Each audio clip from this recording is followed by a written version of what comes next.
One Morning.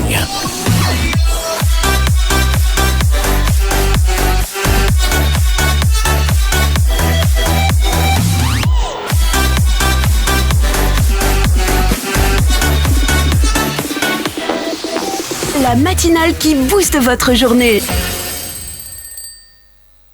Voilà, messieurs, vous êtes sur One TV et c'est l'heure de votre émission du matin, la matinale qui booste votre journée. Aucune institution ne marche au Togo. Ces propos sont de Maître Dodi Apevon des FDR. Eh bien, on l'écoutera d'un instant à l'autre pour en savoir davantage, surtout pourquoi il ne siège pas au Parlement. Objectif, méthode et mission pour façonner l'homme de demain.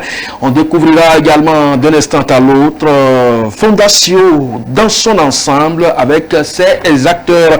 Voilà donc l'essentiel au cours de cette émission. Une heure durant, nous serons donc à votre compagnie. On marque le premier arrêt pour découvrir l'essentiel de la presse avec Bakir Sanguitar.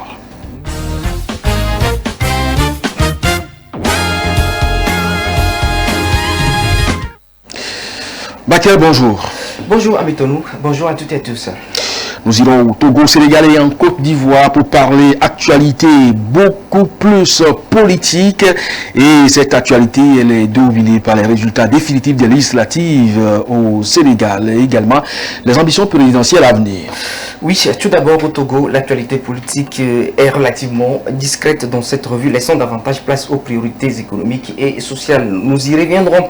Ensuite au Sénégal, sur le plan politique, les résultats définitifs des élections législatives anticipées de novembre 2024 ont été rendus officiels par le Conseil constitutionnel, comme le souligne le journal Vox Populi. Dans son titre, le Conseil constitutionnel rend définitif des résultats. Cette victoire éclatante du parti PASTEF a permis au président Diomaye Faye de fixer par décret la date d'ouverture de la première session de la 15e législature.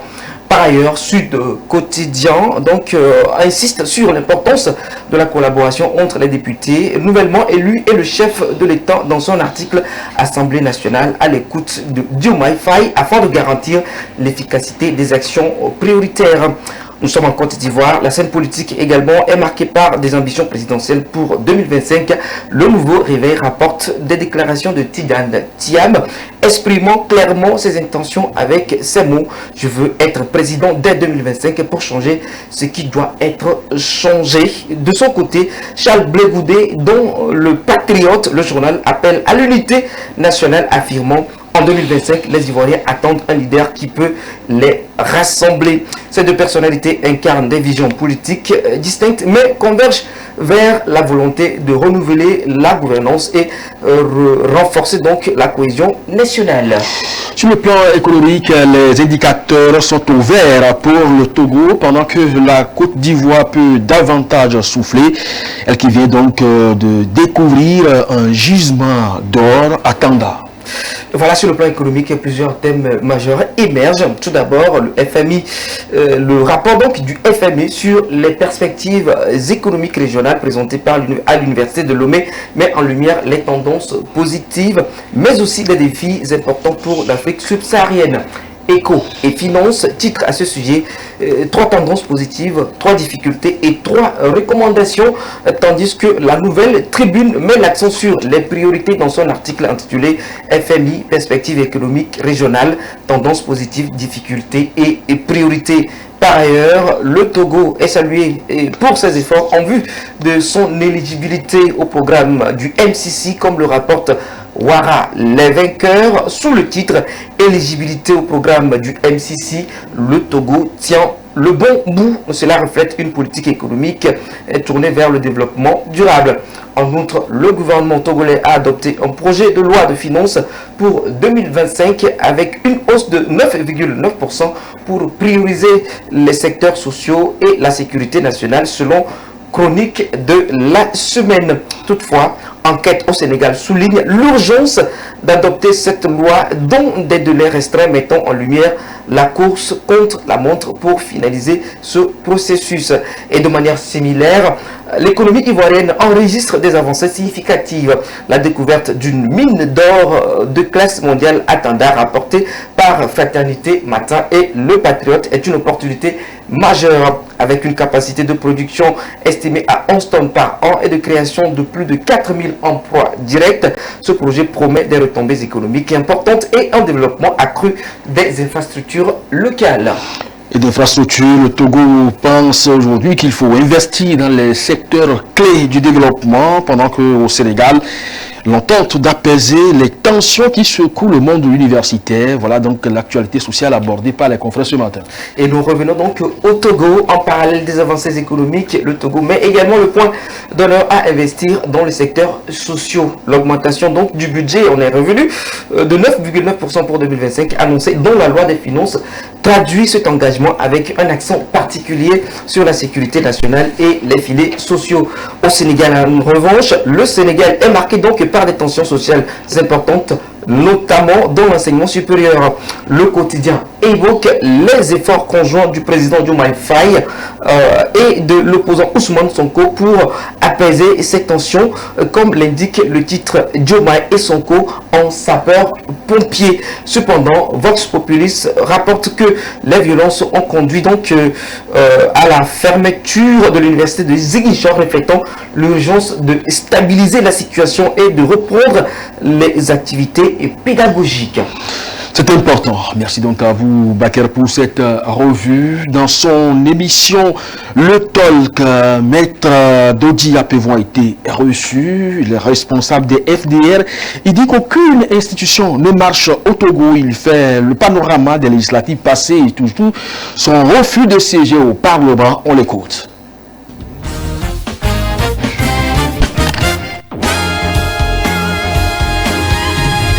Parlons maintenant des récentes élections législatives. Comme je le disais, l'opposition n'a pas eu beaucoup de sièges. Le parti au pouvoir a obtenu 108 sièges, pendant que vous, de l'opposition, vous n'avez obtenu que 5 sièges. Qu'est-ce qui n'a pas fonctionné? Vraiment, ça fait pitié. La situation même du Togo fait pitié. Ça fait pitié parce que on nous dit, entre guillemets, qu'on est en démocratie, qu'en réalité, c'est la volonté d'un homme qui triomphe. Un homme qui a envie de s'éterniser au pouvoir. Il est là, il formate tout, il intervient partout. Dans notre pays, aucune institution ne marche. Aucune. Vous prenez la CENI, vous prenez la Cour constitutionnelle, vous prenez la HAN, aucune de ces institutions. Et pourtant, c'est des Togolais qui composent ces institutions-là. Ils sont au service de quelqu'un. Vous ne les verrez jamais intervenir pour dire ça, on ne peut pas le faire. Je me demande même où se trouve leur dignité. Peut-être qu'ils ne le disent pas sur la place publique. Ils ne sont pas obligés de le dire justement. Ce qu'on a fait la dernière fois, la CENI, qui a organisé ces élections, ceux qui sont membres de cette CENI, le président de la CENI, ne savait même pas où se prenaient les décisions. C'est le ministre de l'administration territoriale qui dictait la loi, qui leur dictait ce qu'il faut faire. Il y a même des choses qui arrivent, eux-mêmes ils ne sont pas au courant. Alors, comment voulez-vous nous parler d'une élection transparente organisée par des gens qui ne savent même, une institution qui ne sait même pas ce qu'elle fait? Maître Apevon, dites-nous exactement, est-ce que les résultats qui ont été proclamés n'ont pas été celles qui sont issues des urnes? Mais vous avez vu les images. Ah, moi, j'ai pas On est allé à une élection, en pleine élection, avant même le début de la compétition, avant les élections, les urnes doivent s'ouvrir à 7 heures. Mais avant 6 heures, 5 heures et demie, avant que nos délégués n'aillent dans ces bureaux de vote, les urnes étaient déjà remplies aux 2 tiers. C'est sûr ça? Mais comment je peux dire, les images ont circulé, ils ne peuvent même pas le nier. Les urnes étaient remplies aux 2 tiers. Dans quelle localité? Dans ma préfecture, par exemple, c'est celle-là que je connais le mieux. Dans ma préfecture de Vaud, mais il a fallu que des gens, des maires de cette localité, certains maires qui ont été ahuris par ce qui se passe, ont dû se bagarrer après les élections. Nous, pour nous faire rembourser de notre caution, nous avons demandé à la CENI de nous donner tous les résultats proclamés. Jusqu'à aujourd'hui, on ne l'a pas. Ils nous ont renvoyés à la Cour constitutionnelle. La Cour constitutionnelle dit non, ce n'est pas eux de retourner à la CENI. C'est ce pipon qu'on a fait jusqu'à présent. Parce qu'ils savent que lorsqu'ils vont nous remettre ces bulletins bureau de vote par bureau de vote, on comprendra véritablement ce qu'ils ont fait. Et eux-mêmes, ils n'en sont pas fiers aujourd'hui. Ils n'en sont pas fiers. Dire qu'aujourd'hui, on a organisé des élections au Togo et que les Togolais aiment tellement le parti uni, j'allais dire plutôt RPT uni, au pouvoir, et qu'ils ont préféré leur donner 108 sièges sur 113. À qui on veut faire croire ça? Mais ce qui est symptomatique dans cette affaire, c'est que au moment où les élections étaient déjà programmées, les dates annoncées, c'est à cette période qu'on nous a annoncé le changement de notre constitution. En pleine nuit, on s'est réveillé sur un bon matin et on a vu des députés nous annoncer qu'ils se sont réunis la nuit, ils ont changé notre constitution. Malgré ce score que vous avez fait, vous refusez d'aller siéger au Parlement. D'abord, est-ce que l'information elle est vraie? Elle est vraie, je vous la confie. J'ai écrit. Celui qui dit aujourd'hui est président de l'Assemblée nationale m'a écrit. Je lui ai répondu. En disant quoi? Que je ne vais pas siéger. Que je ne vais pas siéger. Mais je ne vois pas l'intérêt d'aller siéger dans une assemblée où on refuse la démocratie. Une assemblée où on refuse la démocratie et on essaie de trafiquer les résultats des élections et puis on nous dit, bon, venez pour aller parler de quoi? Voilà, vous l'avez donc écouté, c'est le responsable de FDR, Maître Dodi Apevon. Place maintenant à la discussion.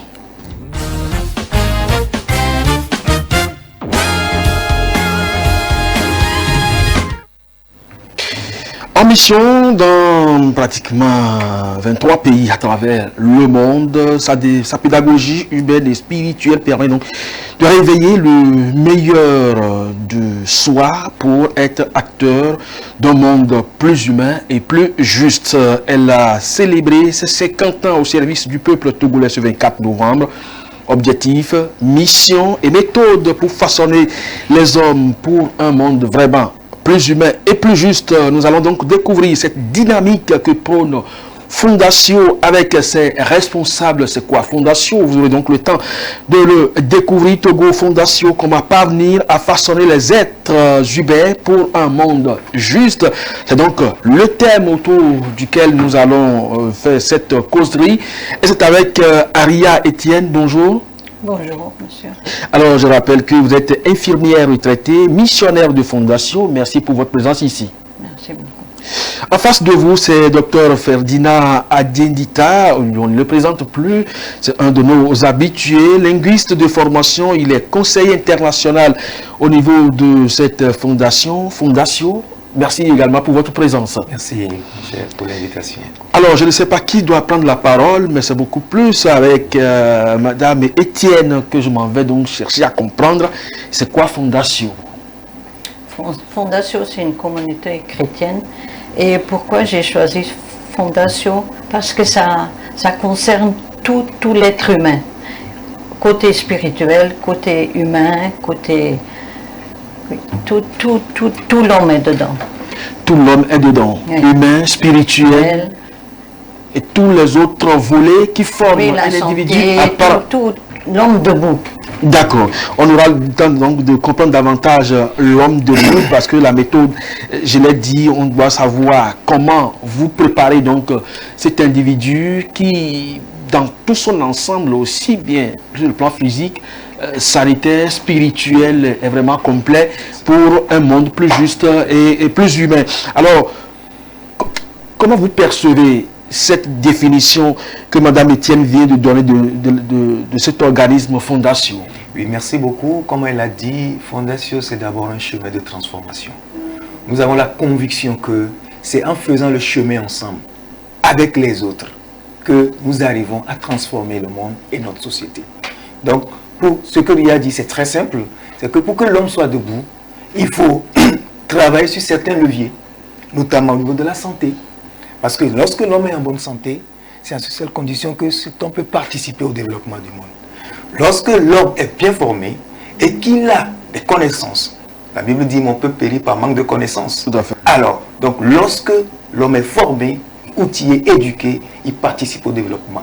Donc voilà Fondation. Fondation, c'est toute une transformation de l'être dans toute sa dimension. Transformation de l'être dans toute sa dimension. Madame Etienne, vous particulièrement, je l'ai dit, vous êtes infirmière à la retraite et vous avez opté pour cette mission. Qu'est-ce qui concrètement vous a motivé? Quand vous dites que j'ai opté pour cette mission, c'est à un moment donné, après avoir vécu le 10e anniversaire de Fondation Togo, je suis venue pour cette fête et après on m'a appelé, on m'a demandé si j'ai pas l'appel pour aller au Togo pour créer un dispensaire, aider à créer un dispensaire. Et c'était tout un discernement parce que c'est pas facile de quitter son pays, de quitter sa famille, son travail, parce que je travaillais aux soins palliatifs, ça c'est l'accompagnement des mourants. Et je ne pensais pas du tout de partir, de lâcher ce travail. Et j'ai vraiment senti que c'était un appel de Dieu. Je suis venue pour 1 mois en janvier. Tout autour criait, je ne viens pas, mais intérieurement, j'ai vraiment senti l'appel de venir au Togo. Et je m'étais engagée pour 3 ans, j'ai tout lâché. Au bout de 3 ans, je sentais que ma place n'est plus aux soins palliatifs, ma place est continuer à aider au Togo. Et particulièrement le Togo, pourquoi pas le Bénin, pourquoi pas la Côte d'Ivoire? Au début, je m'étais engagée aussi pour le Bénin et le Burkina Faso, parce que là j'ai créé aussi dispensaires, écoles, mais finalement, j'ai 73 ans, je deviens quand même un peu âgée, et pour moi c'était trop fatigant de continuer dans les 2 autres pays. Et du coup, ça fait au moins 10 ans que je me suis vraiment togolaise. Oui. Alors, la motivation, elle est pleine de sens. Les soins palliatifs, donc quand vous êtes dans les derniers moments des êtres humains, vous aurez le temps de nous en parler tout à l'heure. Ce n'est pas facile et le volet spirituel se retrouve vraiment à ce niveau parce qu'il faut prier pour que l'âme, en tout cas lorsque nous sommes dans une certaine obédience, il faut quand même accompagner cela sur le chemin. Alors, comment vous avez croisé Fondation? Merci beaucoup. J'ai croisé Fondation à un moment un peu, je dirais, difficile, où j'étais arrivé à un chemin, je peux dire ces 2 chemins où je ne savais pas où aller. Je venais d'avoir mon diplôme de maîtrise et je me cherchais. Et c'est là que j'ai eu la chance, à travers un ami, et c'est ça aussi Fondation, c'est l'amitié, de croiser cette communauté. Et je dis souvent que je n'étais pas venu pour rester. On m'a fait appel pour venir rendre service. Et quand je suis venu, déjà ce qui m'a marqué, c'est l'attitude des premiers responsables. C'est l'humilité. Et je vous donne un exemple. Le premier jour quand j'étais arrivé, à la pause, bon, voilà, on nous appelle, on dit venez, on va manger. Il y avait le président, il y avait les responsables, mais j'ai dit, mais c'est quoi ça? Et on m'a dit, ici, il n'y a pas chef, il n'y a pas qui. Nous sommes tous des frères. Nous battons pour une même cause, c'est l'homme debout. Et c'est ça qui m'a marqué. Parce que je me suis retrouvé pleinement là-bas. Parce que c'est l'homme, l'humain qui est au centre, pas le titre. Donc voilà comment j'ai connu Fondation. Et je suis resté et je me suis donné corps et âme pour cette communauté. Vous ne regrettez pas ce choix aujourd'hui? Je ne regrette pas.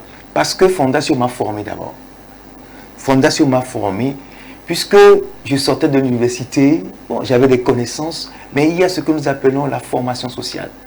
Je manquais quelque chose, il y avait quelque chose qui me manquait, au-delà de la connaissance universitaire que j'avais. Et c'est ça que j'ai trouvé, et qui me fait de moi aujourd'hui ce que je suis. Vous pensez que l'humilité que vous avez retrouvée là-bas vous caractérise de par vos actions et que votre entourage aussi apprécie ça, à sa juste valeur? Bien sûr. Soins palliatifs, les derniers moments, vous les avez vécus avant d'aller à la retraite pour aujourd'hui vous mettre au service d'une autre communauté. Ça se passe comment? Et qu'est-ce que vous avez ressenti là-bas qui, dans un premier temps, allait vous retenir? Vous voulez dire qu'est-ce que c'est les soins palliatifs? Oui. Non, les soins palliatifs, c'est de donner encore de l'amour, de la joie à la personne qui va mourir. Parce que dans notre service, on pouvait venir maximum 2 mois avant la mort. Quand on est condamné, il n'y a plus de médicaments, il n'y a plus de traitement, rien peut encore aider pour guérir. On est palliatif. Et ça veut dire qu'on cherche de mourir en paix. Et par exemple, quelqu'un qui a encore une dispute ou une haine envers quelqu'un, ça peut empêcher de partir. Et on cherche. On a réuni des personnes qui ne se sont pas vues des années au moment où l'autre va partir. Et là, par exemple, je me rappelle très bien un homme de 61 ans, il n'allait pas partir. Il ne pouvait pas partir tellement il était inquiet. Et sa femme disait, mais pourquoi il ne peut pas partir? Et à un moment donné, j'étais encore de le soigner, et il me dit, vous êtes tous des anges. J'ai dit, oui, on est tous des anges, maintenant pour toi, mais tu as connu d'autres anges dans ta vie. Et est-ce que tu peux nommer un ange dans ta vie? Ma maman. Ma maman était pour moi un ange. Je dis, c'est elle qui t'attend. Tu peux être sûr, c'est elle qui t'attend. Il est parti en paix. Parce qu'il savait, il n'était pas croyant, mais il savait que quelqu'un l'attend. Et ça, c'était notre travail. Moi, on avait 25 décès par mois. C'est beaucoup, mais c'est un très beau travail. Si tu peux encore donner la paix, la joie, les réconciliations avec des personnes, c'est très important. Et aussi, notre travail, c'est aussi comment vous voulez votre enterrement. Quel habit vous voulez porter? Quelle fête ou quelle Eucharistie, quel chant? On préparait ça avec les malades. Donc vous préparez, vous conditionnez les hommes à accepter leur mort. Oui. Oui. C'est un métier noble. Pardon? Comment vous trouvez ce métier? C'est noble? Ça ne fait pas peur? Non, pas du tout. Moi, j'ai pas peur de la mort. Parce que c'est pour un mieux. Même si je suis très contente de la vie d'aujourd'hui, mais j'ai pas peur de la mort. Alors, vous avez changé aujourd'hui, à la limite, parce que vous êtes avec les enfants, les personnes âgées, oui, pour donner un autre enseignement. Oui. Comment cette mutation s'est opérée? Tu sais, moi, je veux dire aussi comment je suis rentrée en fondation. Hein?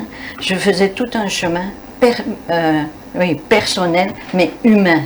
Et il me manquait cet aspect religieux, cet aspect spirituel. Et ça, j'ai trouvé en fondation. Et pour moi, c'était ça que je cherchais. Et je me suis donnée à fondation pleinement en 88, dès le début jusqu'à aujourd'hui. 1988 à aujourd'hui, 73 ans, oui, au service d'une communauté noble. Oui. Alors, Ferdinand, un monde plus humain et plus juste, vous y croyez-vous? Je crois à ce monde-là, et c'est notre rêve. Et je crois que c'est ensemble, avec les hommes, que nous pouvons atteindre ce rêve-là de monde plus humain. On a les capacités pour atteindre ce monde. Aujourd'hui, il y a quand même les hommes un peu partout. Vous pensez que le monde n'est pas encore humain? Oui. Oui. Le monde, je peux dire, n'est pas encore humain, mais on y va. On croit que le monde humain est possible. Les hommes sont là. Bon, on y croit. En tout cas, moi, j'y crois. De quelle justesse vous attendez? Vous parlez de monde plus juste. Oui. Oui, il s'agit de quoi? Voilà. Un monde plus juste où les pauvres, les personnes vulnérables et les riches vivent ensemble. Un monde juste où le pauvre aussi a sa place. Un monde juste où l'enfant orphelin a aussi une place dans ce monde-là. Un monde juste où la jeunesse qui est au chômage retrouve l'espoir. C'est ça ce que nous disons le monde juste. Un monde plus humain, il n'y a pas assez de monde déjà? Ou c'est quoi le mot humain pour vous? Pas suffisant. Parce qu'aujourd'hui, il y a beaucoup d'égoïsme. C'est ça. Chacun pour soi.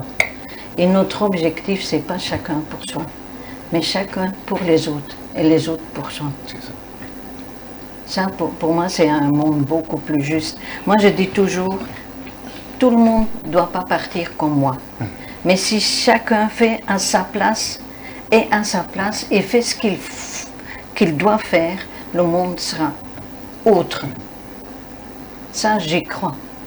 Vous pensez aujourd'hui que les choses ne se font pas comme elles doivent être? Non. Non.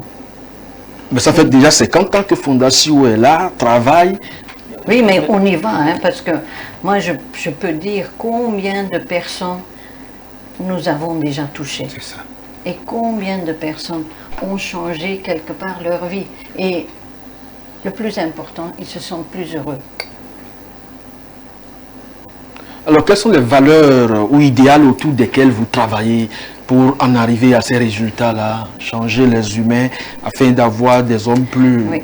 D'abord, si chacun peut faire un petit travail à soi-même. Parce que moi je suis infirmière, hein, je dis 80%, ou si ce n'est pas 90% des maladies, c'est des blessures à partir de la conception jusqu'au jour d'aujourd'hui. Des blessures d'éducation, de tout. Et si on a, par exemple, mal au dos, qu'est-ce que j'ai trop porté? Qu'est-ce qui m'empêche? Et moi, j'ai travaillé aux soins palliatifs. Combien de malades m'ont dit, je sais d'où vient mon cancer? Parce que c'était que des cancéreux et des sidéens. Et beaucoup de malades disaient, je sais très bien d'où vient mon cancer, mais c'est trop tard. Si j'avais su plus tôt.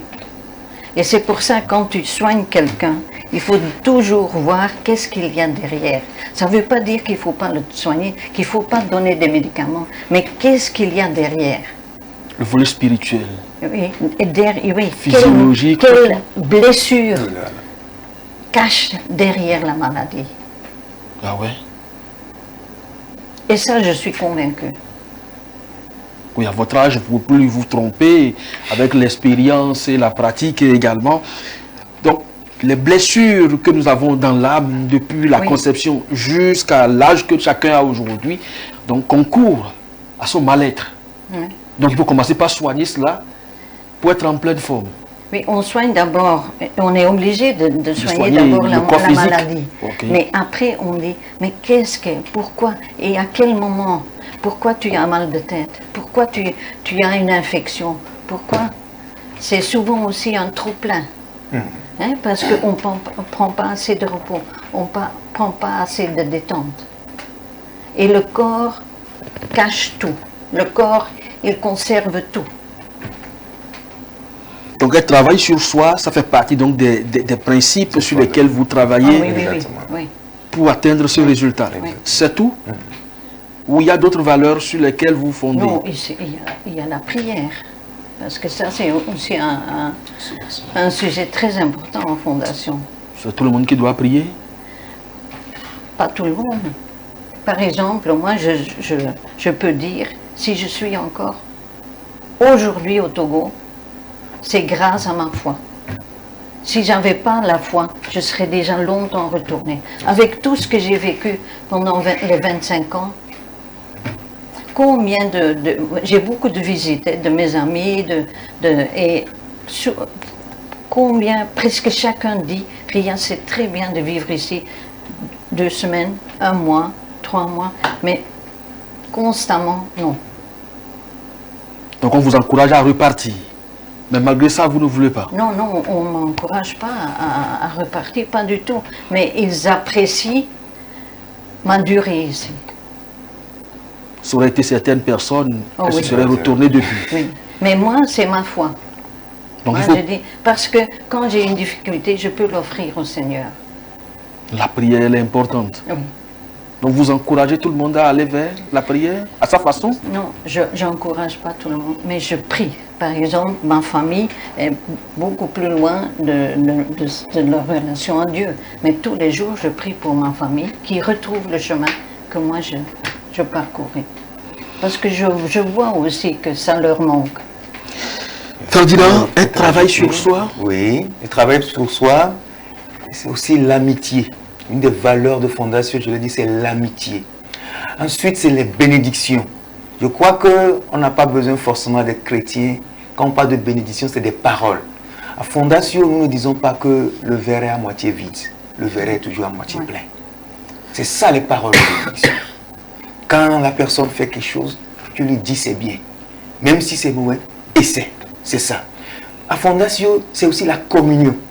Une des valeurs, c'est la communion. On croit qu'en étant en communion, on y arrive. Et l'autre valeur, c'est la docilité. Tout ce que Ria dit, c'est la docilité. La docilité à l'esprit, la docilité à l'écoute de la parole. Et c'est ça qui envoie en mission. Donc, une sorte de A, B, C, D. Amitié, communion, et bénédiction, communion et docilité. Voilà. Alors, les coachs en développement personnel sont là pour nous aider à travailler sur nous-mêmes, pour devenir qui nous sommes. Est-ce que vous avez besoin encore d'intervenir, demander aux gens de travailler sur eux-mêmes? Parce que ça se fait déjà par les coachs en développement personnel. Oui, mais il y en a beaucoup qui ne travaillent pas à soi-même. C'est ça. Il y en a beaucoup. Ah bon? On prend trop vite un médicament. On prend trop vite un paracétamol pour la tête qui a plein de conséquences après. Oui, c'est ça. Donc le travail sur soi que vous faites, c'est quoi la particularité? Alors, merci. La particularité ici, c'est que c'est d'abord un cadre concret, un outil. Fondation, c'est un incubateur. C'est un incubateur parce que si je prends, tu parlais tout à l'heure de coach, ce n'est pas d'organiser des formations, des séminaires pour venir parler aux gens. Donc ici, c'est d'abord un cadre concret où la personne arrive dans ce cadre à découvrir son charisme. Parce que si je prends le coaching, bon, c'est généralement des formations, après il y a des attestations, mais ici, le cadre concret permet aux jeunes de rencontrer des difficultés, de se lever, de faire des erreurs et de continuer. C'est un cheminement. Moi, c'est ce que j'ai vécu. Quand je suis venu, le cadre qu'on a créé à travers des forums, à travers des séances, des temps d'échange, de rencontres avec les autres, m'ont permis de dire, mais j'ai ce talent, j'ai ce charisme. Donc, ça permet de découvrir. Donc, la seule différence, c'est que ici, c'est un cadre concret. Fondation, c'est un incubateur. Je le dis. Donc, vous permet aux êtres de se révéler à eux-mêmes. Exactement. Oui, oui, oui. De connaître leurs limites, leurs forces et faiblesses et d'avancer. C'est ça. Et chaque malheur contient du bonheur. C'est ça. Ah bon? Pour moi, c'était très très difficile à cause de problèmes de cœur. J'ai dû changer des urgences parce que j'ai travaillé 12 ans aux urgences.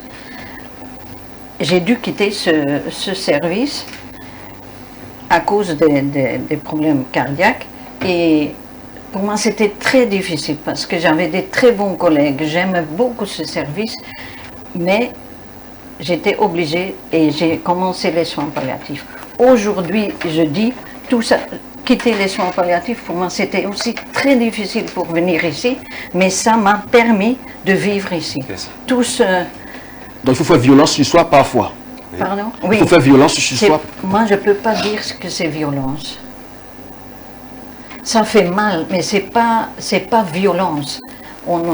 Mais quand vous séparez des amis frères, pratiquement des collègues qui sont même plus que parents pour vous, vous les quittez. Oui, pardon? C'est un choix radical. Oui, mais si tu t'écoutes, hein? Moi je me rappelle le mois de janvier que j'étais ici pour la première fois en 99 janvier, tout autour de moi criait « Tu ne vas pas ». Les moustiques, tout. C'était très difficile et intérieurement, j'avais l'appel de venir. Et tu sais qui m'a fait dire oui. On était 8 enfants. Mon papa est décédé quand on était tous jeunes. Le plus jeune avait 7 ans. Et on était autour de la table un dimanche soir. Moi, j'étais de service de nuit. Et je dis, je dois quand même leur dire qu'on m'a demandé de partir au Togo pour un dispensaire. Maman en tant que veuve et moi célibataire, parce que les autres étaient encore à la maison, les 2 aînés étaient mariés, elle comptait, elle était très accrochée à moi. Et on faisait le tour de la table. J'avais 48 ans. Et mes frères disaient, oui, on attendait ça beaucoup plus tôt, mais plus maintenant. J'attendais la réponse de maman. Maman disait, rien, si c'est ton chemin, je le ferai avec toi. Je sais que ça serait difficile, mais si c'est ton chemin, je le ferai avec toi. Et ça, c'était mon but. C'est très important. Être avec les autres, comme vous le dites, on sait très bien qu'il y a beaucoup d'autres congrégations ou associations qui ont déjà de pareilles structures fédératrices. Maintenant, au niveau de Fondation, qu'est-ce qui fait la particularité? Ok, merci. La particularité au niveau de Fondation, c'est la rencontre avec tout le temps. Il n'y a pas de communauté, Fondation qui regroupe uniquement des gens d'une religion. Ici, c'est tout le monde. C'est une communauté d'humains, d'hommes et de femmes. Donc, le musulman peut venir. Le musulman est là. Je peux venir avec mes gris-gris, mes vaudous. Pas de souci. On est là. On travaille ensemble. Aujourd'hui, comme on l'a dit, Fondation, c'est d'abord une communauté catholique, mais à vocation œcuménique. Parce que nous avons d'autres religions qui travaillent avec nous. Sur nos projets, on va y arriver, être pour le monde, sur notre projet. Aujourd'hui, nous avons notre responsable qui nous accompagne dans le projet, qui n'est pas catholique, qui est protestant, mais c'est lui qui est notre chef. Il est notre responsable de tous les projets en Afrique. Il n'est pas catholique. Et, excusez-moi, mais sa femme est musulmane. Et on travaille ensemble. Donc c'est ça, Fondation. Une communauté d'hommes, d'abord, et de femmes. C'est ça notre conviction. Donc, c'est vrai? Vous confirmez que tout le monde est avec vous? C'est vrai, oui, oui. Vous croyez aussi à l'animisme, les vaudous, ils sont avec vous? Par exemple, vous priez et puis le Bokono est là? Le dispensaire. Oui, à Sommet. Le responsable du dispensaire a 3 femmes.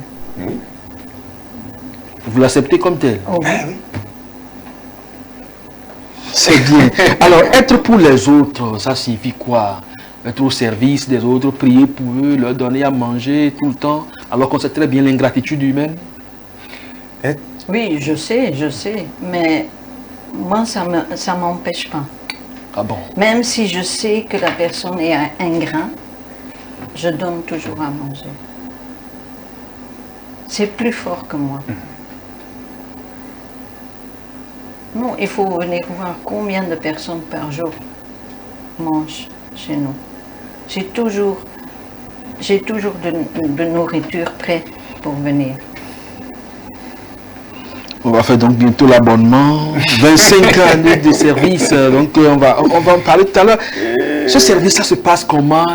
On sait quand même, Ferdinand, vous êtes en Afrique, vous êtes au Togo, vous parcourez également la sous-région, les humains, tout ce qu'on entend souvent dire, c'est que il vaut mieux servir un chien, peut-être vous le nourrissez 3 jours, il vous le reconnaît toute sa vie, mais un homme, au premier jet, il vous quitte, c'est lui qui parle mal de vous. Exactement. Alors, vous pensez que cette option pour vous, être pour les autres, être pour tout le monde, c'est possible? Oui, c'est possible. C'est possible grâce à des actions. C'est possible grâce à des projets. Ria disait tout à l'heure, nous avons... Être pour, c'est s'engager. Peu importe les hommes, ce qu'ils font, nous croyons. Rappelez-vous, on l'a dit au début, Fondation, c'est l'humain d'abord. Nous voyons l'humain. La personne peut être ingrate, oui, mais on avance. On a besoin de lui. J'ai dit aussi, le verre est toujours à moitié plein, pas à moitié vide. Quel que soit, effectivement, sur notre parcours, on rencontre, il y a des fois, même vous voyez nos bénéficiaires, des fois tu te poses la question, mais est-ce que ça vaut la peine? Mais ça vaut la peine. Parce que, Ria l'a dit tout à l'heure, c'est plus fort que nous, il y a un feu. Moi, j'ai un diplôme, j'ai un doctorat. Et je pourrais aussi aller dire que bon, je veux enseigner à l'université, aller au-delà de, en tout cas, de ce que je fais aujourd'hui. Mais là où je suis très content. Je suis content de voir un jeune qui vient vers moi, quand même tu le sais, au niveau de Sichem, et qui arrive à trouver son chemin. Un jeune qui, quand tu le vois, qui est déboussolé, mais quand il vient, à un moment donné, il retrouve sa voie. Et aujourd'hui, on a ces milliers de jeunes qui sont passés et qui aujourd'hui ont un projet. C'est ça être pour. Et les projets conçus, c'est pour aussi d'autres communautés. Donc voilà la force. Parce que ce qui est la cause principale de la désintégration, même à la limite du continent, parce que ce n'est pas moi qui l'ai dit, ce sont beaucoup d'autres qui en parlent, les jeunes, ils ne croient pas d'abord en leur potentialité, ils ne croient pas non plus à leurs amis, donc les associations pour pouvoir amorcer des choses ensemble, ce n'est pas la caractéristique aujourd'hui de la jeunesse africaine. Mais vous pensez qu'au niveau de fondation, c'est vrai que ce n'est pas une structure en tant que telle, mais qui réunit, qui forme, mais qui accompagne. Est-ce que vous pensez que cette mentalité peut changer et l'Africain jeune, autant que nous sommes peut-être sur ce plateau, on va se mettre autour d'un projet, par exemple, porter ça jusqu'à maturité? Oui, bien sûr, cette mentalité peut changer si nous croyons en l'homme. Il faut toujours croire. Effectivement, je suis parfaitement d'accord, c'est difficile qu'on se mette ensemble. Mais ce que Fondation propose, je l'ai dit au début, c'est les outils. Le jeune, quand il voit faire, quand il voit des exemples, il croit.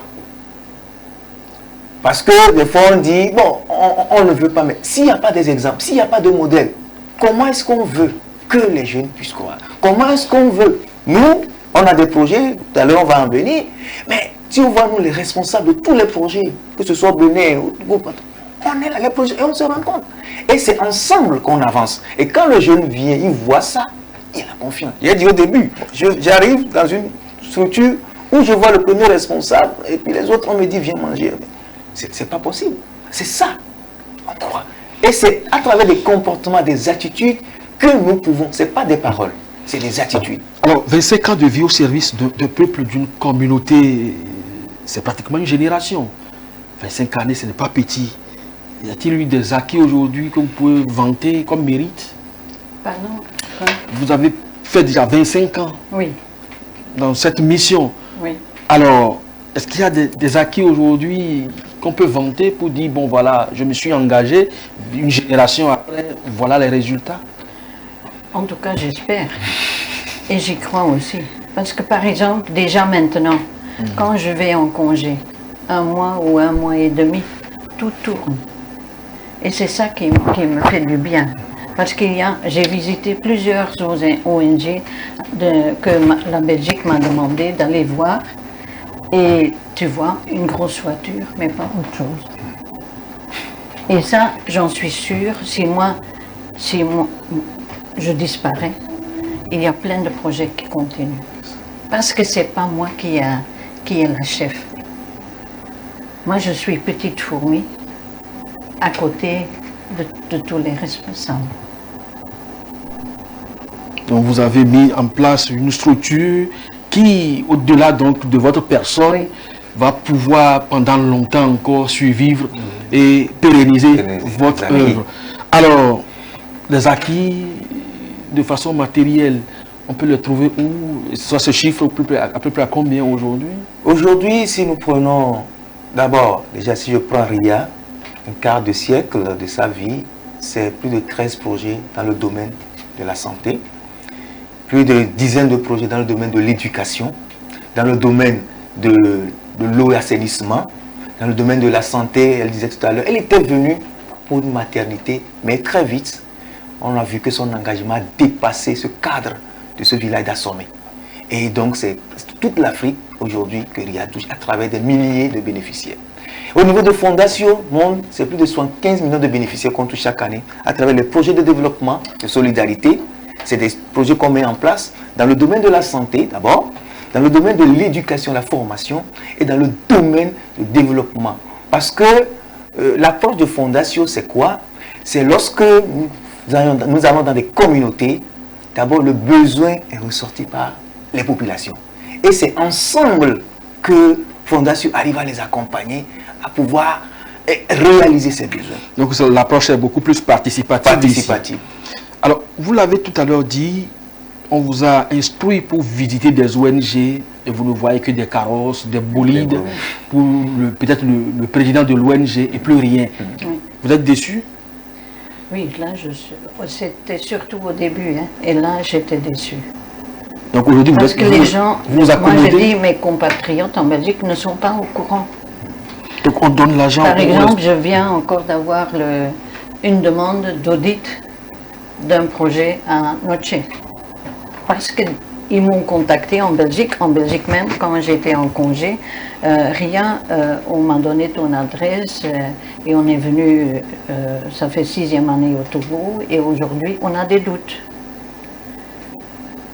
Et est-ce que tu peux pas, et avec les responsables de fondation, on a déjà fait une première rencontre et c'est très bien passé et on va sur place aussi pour voir. Mais quand ça se passe comme ça, le développement, vous y croyez pour l'Afrique? Parce qu'on bénéficie de l'aide de l'extérieur, mais on achète des véhicules avec et puis on ne fait rien. S'il n'y a pas de contrôle, oui. Donc vous pensez qu'on ne contrôle pas assez? Il n'y a pas la rigueur? Et si la personne n'est pas formée, par exemple la personne de ce projet qu'on demande, il n'a jamais fait un bilan, parce qu'il ne sait pas faire un bilan. On a tout de suite, parce qu'ils sont venus au Togo pour du tourisme. Et c'était quelqu'un qui les a amenés, il était sympa, gentil, et ils ont fait confiance. Mais cette personne n'a pas eu une formation sur la comptabilité, sur le partage, tout ça. Mais il n'est pas mauvais. Je ne dis pas que la personne est mauvaise. Mais si tu n'as pas... C'est pour ça l'importance aussi de former les gens. La gouvernance, on l'avait évoqué au cours d'une de nos émissions avec Ferdinand et ses responsables pour pouvoir donc gérer ces genres de structures.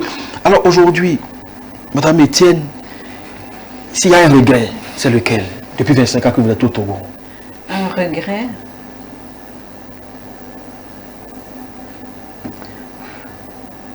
Il n'y a pas de regret. Un regret d'être venu? Ce choix que vous avez fait?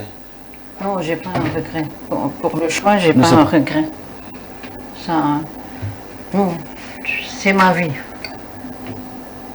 Et quel est le plus beau cadeau que ce peuple vous a fait en faisant le choix que vous avez fait quand vous regardez tout ce qui est aujourd'hui ressorti? Quel est le plus beau cadeau, si on vous le demande?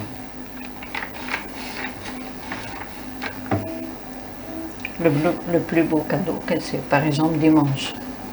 Quand je vois toutes ces personnes qui sont venues, et c'est un signe d'amitié, c'est un signe d'amour pour le travail que je fais.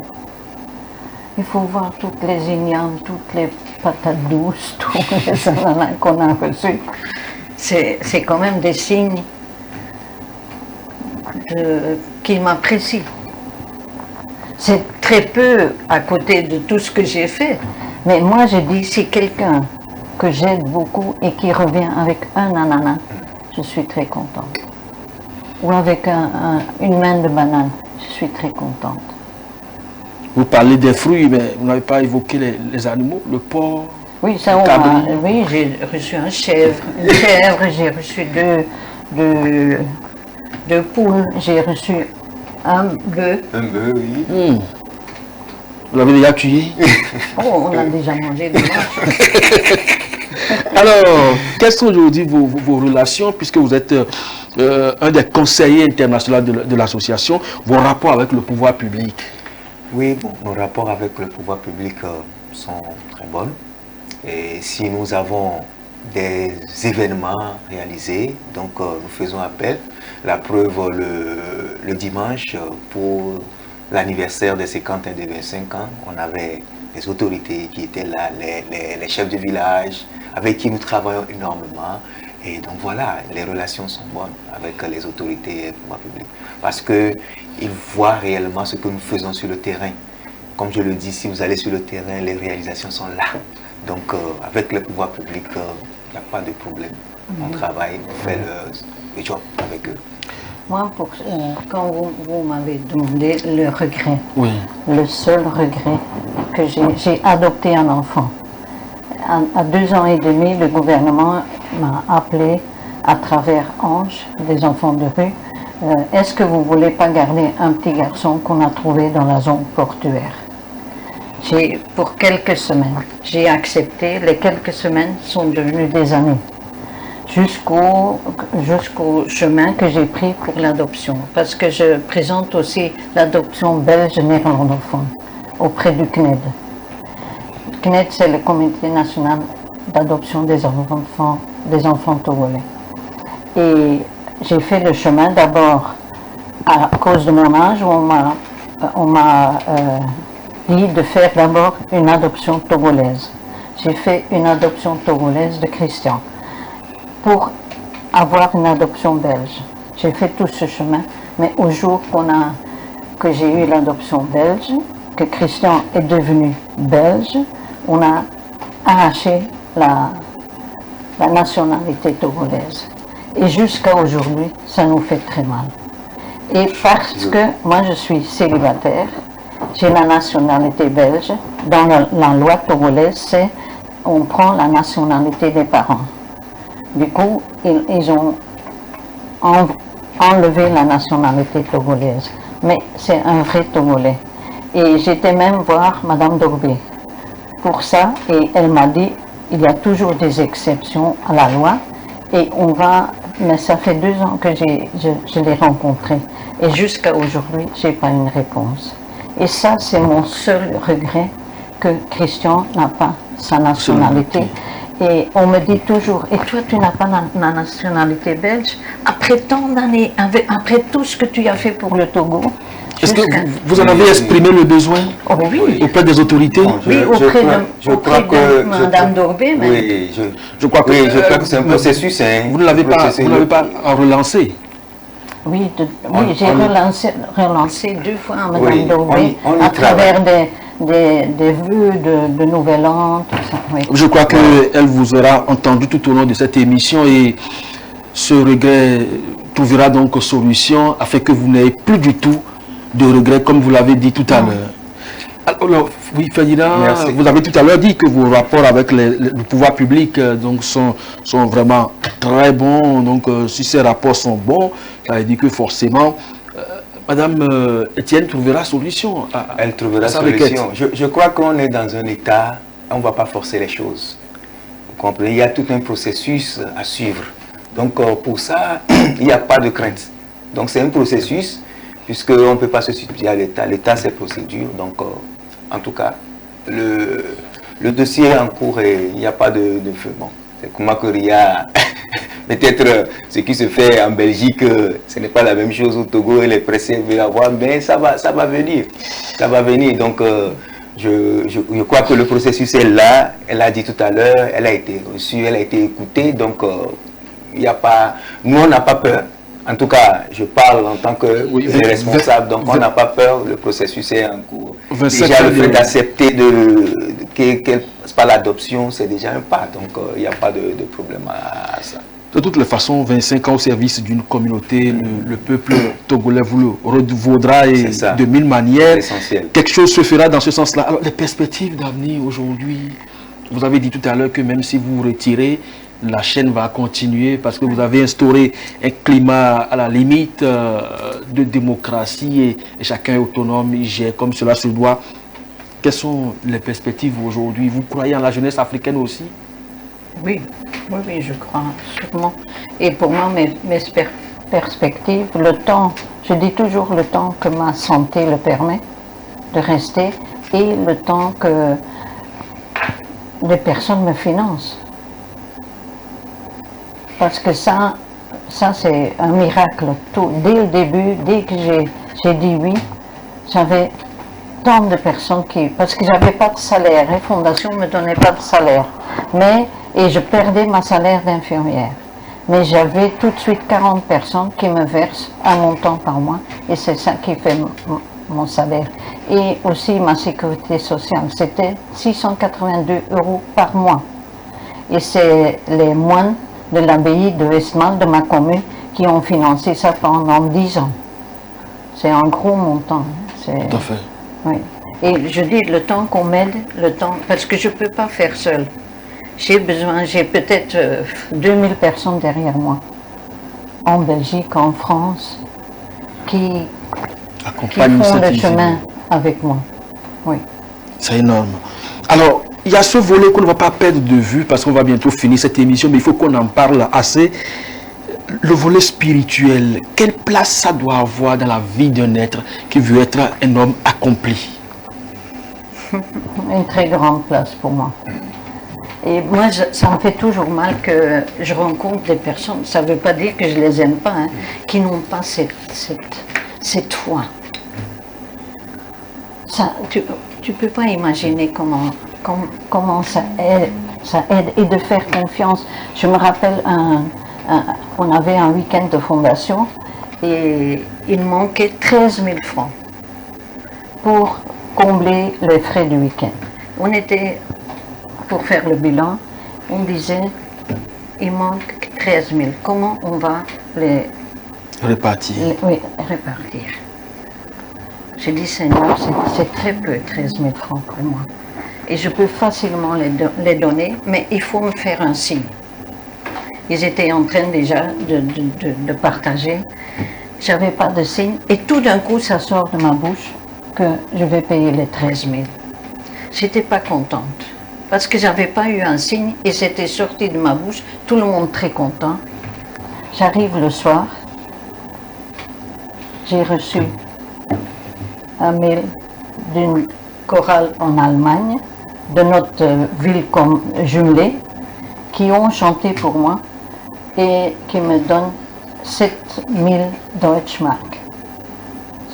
À l'heure où j'ai dit que je vais le Payer les 13 000. Et 13 000 comparé à 7000 Deutschmark, c'est rien. Et j'ai dit merci Seigneur et je m'excuse d'avoir parlé que tu ne m'as pas donné signe. Et je peux donner plein d'exemples comme ça.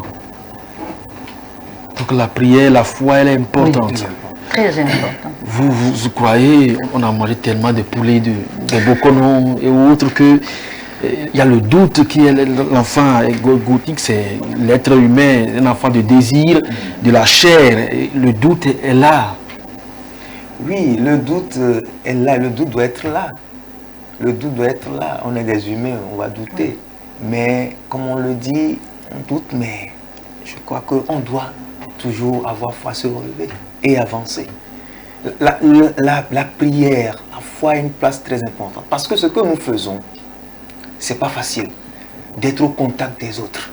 Si je prends, excusez-moi, Jésus-Christ qui était l'homme le plus occupé de la terre, parce qu'en son temps il n'y avait pas les avions, il n'y avait pas le bateau, mais il faisait le tour. Mais qu'est-ce qu'il faisait? Il se retirait toujours un instant pour prier.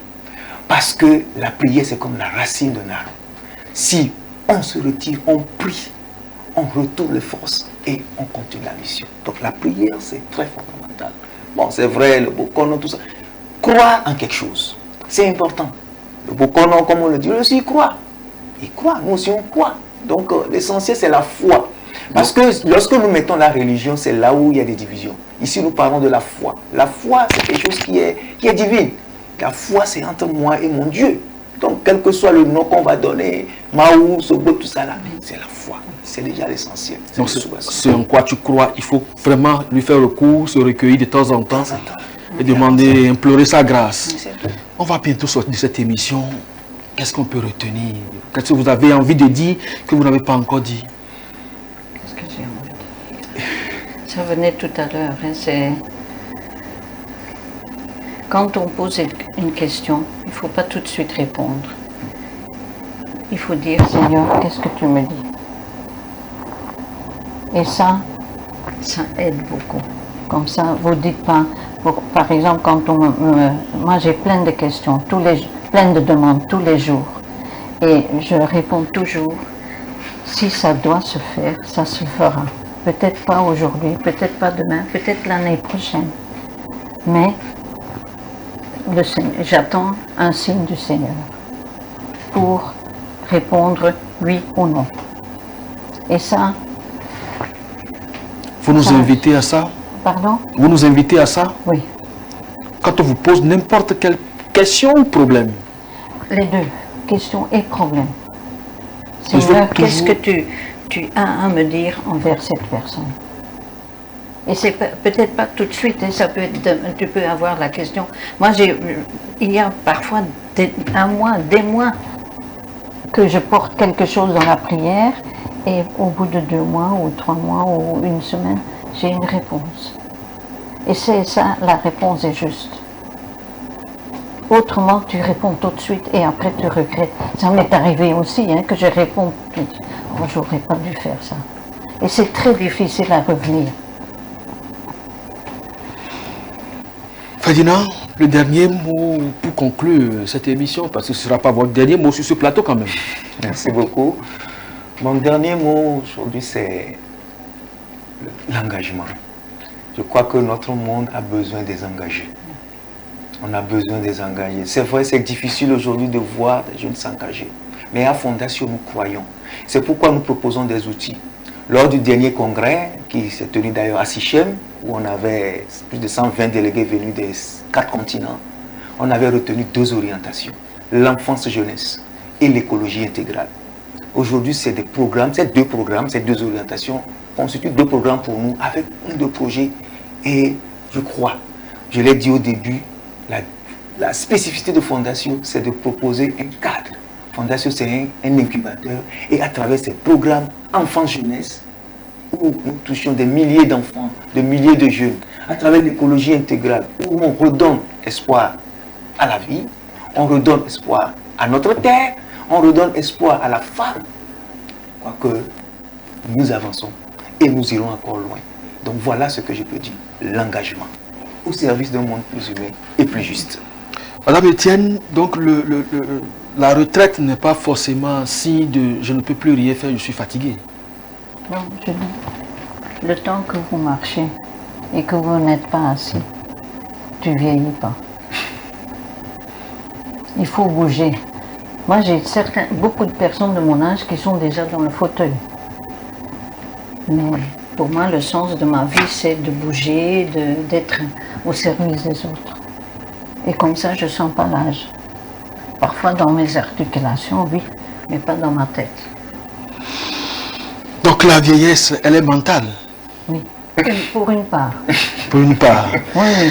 Merci à vous, Ria Etienne. Vous êtes infirmière retraitée, missionnaire de Fondation. Merci également à vous, docteur Adiendita Ferdinand, linguiste, conseiller international Fondation. C'est avec vous que nous avons cherché à comprendre comment parvenir à façonner les êtres pour un monde plus humain et plus juste. Vous avez donné vos approches, c'est des approches, donc chacun doit pouvoir faire sienne et surtout savoir que vieillir, c'est mental, même on peut être donc de la vingtaine, quarantaine et être vieux, ouais, tout en étant dans la centaine et être toujours athlétique comme vous.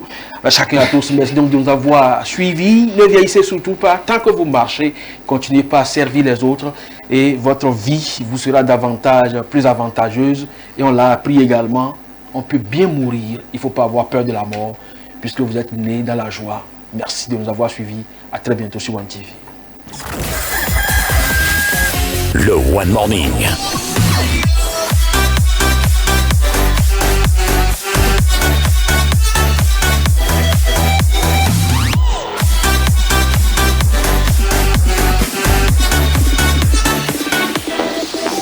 La matinale qui booste votre journée.